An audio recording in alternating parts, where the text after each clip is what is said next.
wasiirkii wasaaradda arrimaha gudaha dowladaha hoose iyo horumarinta reer miyiga ee dowladda Puntland injineer Cabdullaahi Cali Xirsi Timacadde oo goordhow oo saakadan oo Arbaca ah warbaahinta kula hadlay xafiiskiisa waxa uu sheegay inuu iska casilay xilkii wasiirnimo sababo shakhsi ah waxaana loo badinayaa in saacadaha soo socda uu wasiirku ku dhawaaqi doono inuu yahay musharax u taagan xilka madaxweyne ku-xigeenka doorashada la filayo in maalmaha soo socota gaar ahaan bisha koowaad ee sanadkan 2019 ay qabsanto wasiirku waxa uu sheegay inuu waraaqdiisa casilaadda uu gudbiyay madaxweynaha dowladda Puntland Dr. Cabdiweli Maxamed Cali Gaas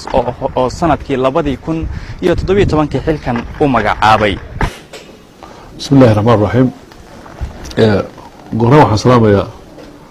ummadda Soomaaliyeed gaar ahaan shacabka reer Puntland. Waxaan saaka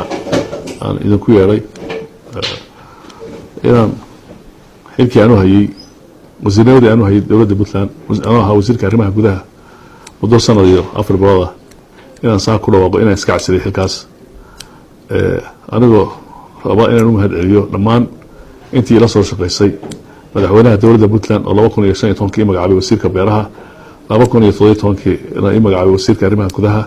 madaxweyne ku-xigeenka golihii wasiirada intii la soo shaqeysay shaqaalaha dowladda ahaa